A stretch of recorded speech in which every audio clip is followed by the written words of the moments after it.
Friends, GS with आशीष 1707 में आपका स्वागत है। आज अपन भारत शासन अधिनियम 1935 यानी गवर्नमेंट ऑफ इंडिया एक्ट 1935 पढ़ेंगे, जो अपने टॉपिक में है। ओके, ये इसका उद्देश्य क्या था और ये क्यों लाया गया था। ठीक है, तो जो 3 गोलमेज सम्मेलन हुए थे 1930 में, एक 31 में और एक 32 में, तो इनका जो सार था, ठीक है, इसमें जो भी प्रावधान हुई, जो भी चर्चा हुई, उसको सार के रूप में इस अधिनियम को लाया गया 1935 को। ओके, इस समय थे लॉर्ड वेलिंगटन भारत के वायसराय। ये भी पूछ सकता है कि इस समय कौन थे वायसराय, तो ये जरूर याद रखिएगा, लॉर्ड वेलिंगटन। और उस समय अपन ने पढ़े थे 1919 में, तो उसमें चेम्सफोर्ड थे। ठीक है, इस अधिनियम में जो ये एक्ट है, इसमें 321 धाराएं थी। ठीक है, और 10 अनुसूचियां थी। ठीक है, 10 शेड्यूल थे। ठीक है, इसके कुछ फैक्ट्स देख लेते हैं अपन। ठीक है, भारत में सर्वप्रथम जो है संघीय शासन प्रणाली की नींव रखी गई। ठीक है, संघीय शासन प्रणाली की जो नींव है कब रखी गई? 1935 के एक्ट के द्वारा। याद रखना, अपन ने पहले पढ़े थे 1919 में द्वैध शासन की नींव रखे थे। ठीक है, अब यहाँ पे क्या है? संघीय शासन की नींव। और वो किस प्रकार से था संघीय शासन? संघीय शासन के 2 रूप थे, एक तो था ब्रिटिश भारतीय प्रांत के रूप में और दूसरे देसी रियासतों के रूप में। ठीक है, अब नेक्स्ट पॉइंट देख लेते हैं। प्रांतों तथा देसी रियासतों के लिए, ये जो प्रांत थे, भारतीय प्रांत थे, और ये देसी रियासतों के लिए अखिल भारतीय संघ का प्रावधान भी इसी एक्ट के थ्रू किया गया था। ठीक है, 1935 के थ्रू। ठीक है, फिर आ जाएंगे केंद्र में द्वैध शासन की स्थापना। ठीक है, वहाँ पे याद रखिएगा, वहाँ पे केंद्र में भी द्वैध शासन की स्थापना किए थे और प्रांतों में भी द्वैध शासन की व्यवस्था की गई थी। किसमें? 1919 एक्ट के थ्रू। परंतु यहाँ पे क्या किया? केंद्र में द्वैध शासन की स्थापना। तो अब उसका मतलब क्या? जब वहाँ पहले ही कर चुके हैं, तो इसका मतलब क्या? इसमें कुछ नहीं हुआ, इसको स्पष्ट किया गया। वहाँ जो पहले 1919 एक्ट में जो द्वैध शासन केंद्र में और प्रांतों में स्थापित किया गया था, तो यहाँ पे जो है केंद्र में के जो द्वैध शासन को क्लासिफाइड किया गया कि यानी केंद्र और राज्य में किस प्रकार से शक्तियों का विभाजन होगा। ठीक है, शक्तियों का विभाजन, तो ये 3 सूचियों के अनुसार जो है शक्तियों का विभाजन किया गया है इसमें।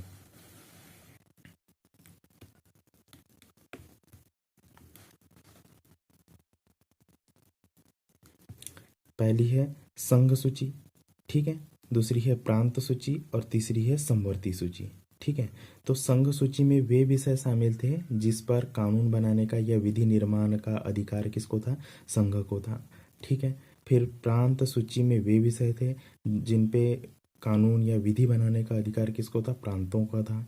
ठीक है, यानी स्वायत्तता थी। और समवर्ती सूची वे थे जिसमें कहता है, इन विषयों पर कहता है संघ भी कानून बना सकता था और प्रांत भी।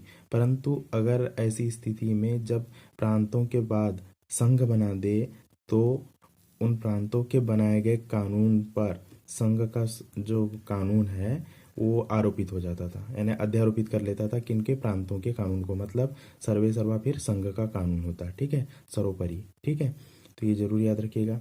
ये वर्तमान में भी प्रचलित है। आपने पढ़े होगा कि 7वें शेड्यूल जो है इंडियन कॉन्स्टिट्यूशन के 7वें शेड्यूल में भी इसी प्रकार का संघ सूची, प्रांत सूची और समवर्ती सूची के बारे में उल्लेख किया गया है। ठीक है, तो ये देखिए, संघ सूची में कितने विषय थे? पूछा जा सकता है कि 59 सब्जेक्ट्स थे, जिसमें से कुछ इंपॉर्टेंट है, जैसे कि विदेशी कार्य। ठीक है, विदेशी कार्य हो गया, मुद्रा के बारे में हो गया। ठीक है, नौसेना के बारे में हो गया, नेवी हो गया, आर्मी हो गया, एयरफोर्स हो गया, और सेंसस के संबंध में। ठीक है, सेंसस के संबंध में। ठीक है, फिर क्या आता है, जैसे स्टेट जो प्रांत जो बोल रहे थे ना, प्रांतों को 54 सब्जेक्ट्स दिए गए थे, जिसमें से कुछ इंपॉर्टेंट है। पुलिस हो गया, प्रांतीय लोक सेवा और शिक्षा। ठीक है, प्रांतीय लोक सेवा और शिक्षा। ठीक है, और समवर्ती सूची में क्या था? 36 थे, 36 विषय, जैसे दंड विधि और प्रक्रिया।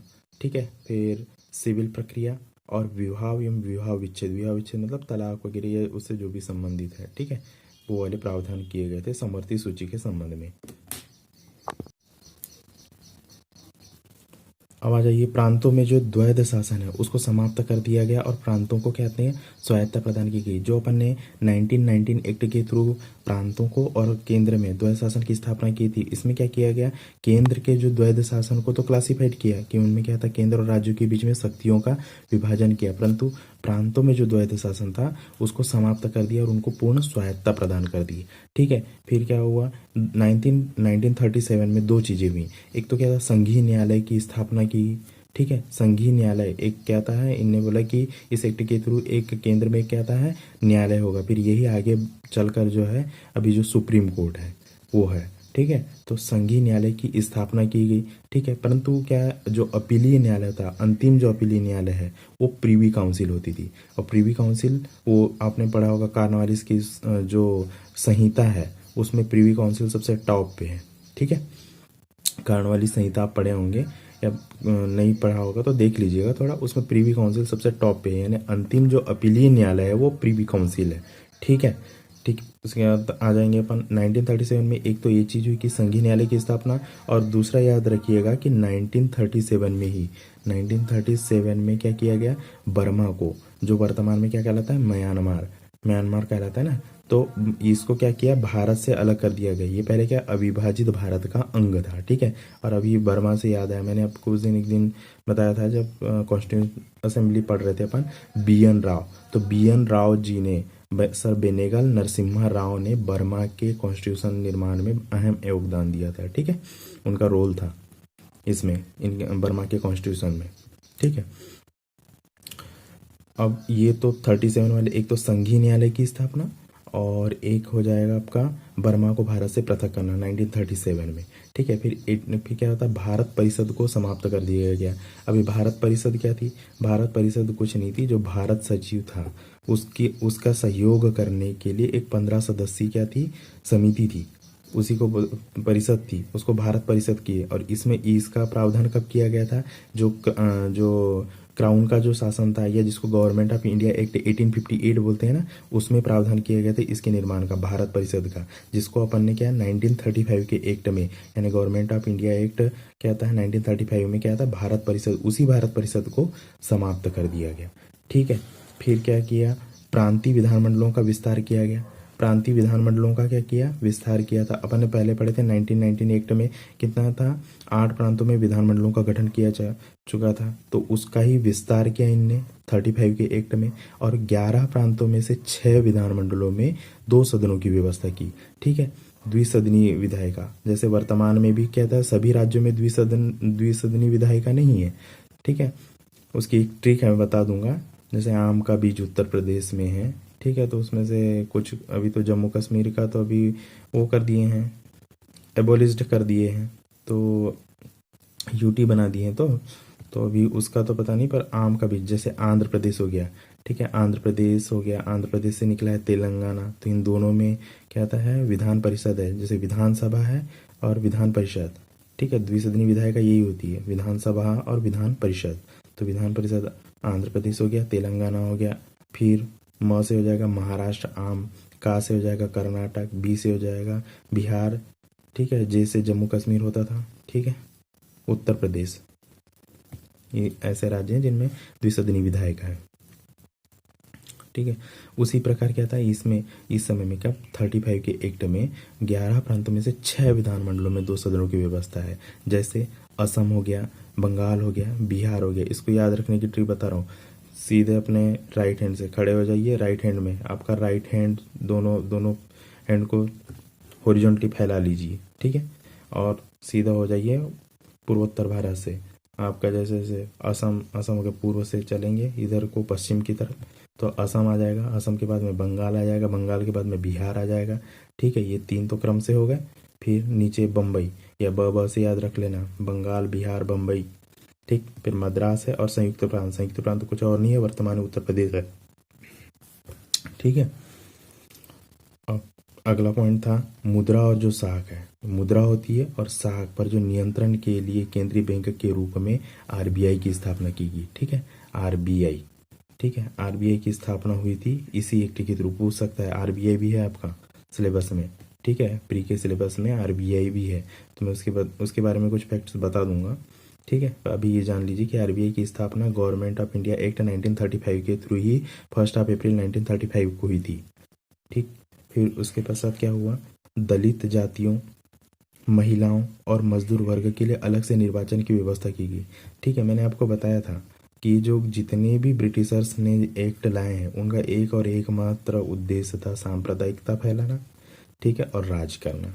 तो उनका हर प्रत्येक एक्ट में कुछ ना कुछ तो सांप्रदायिकता वाला फैक्ट दिखता ही है।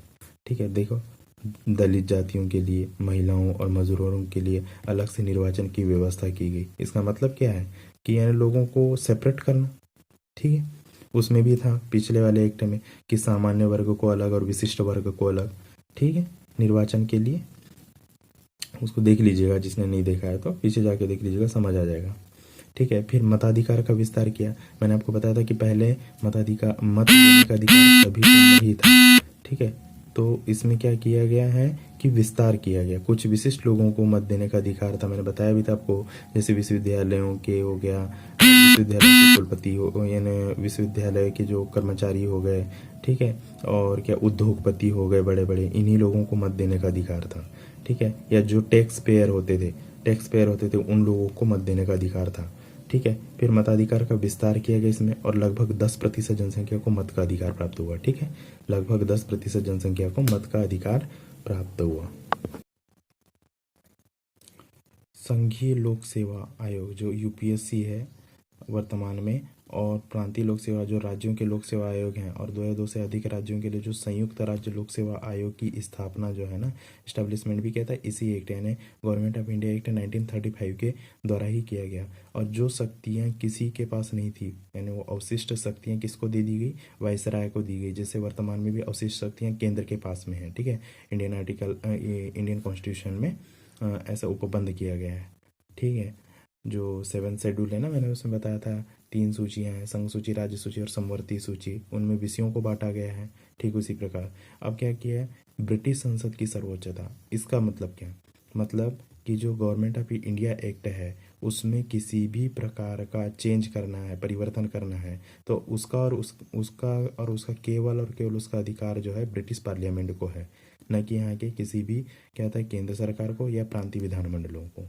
ठीक है, प्लीज़ दोस्तों सब्सक्राइब करें GS with Ashish 1707। Thank you.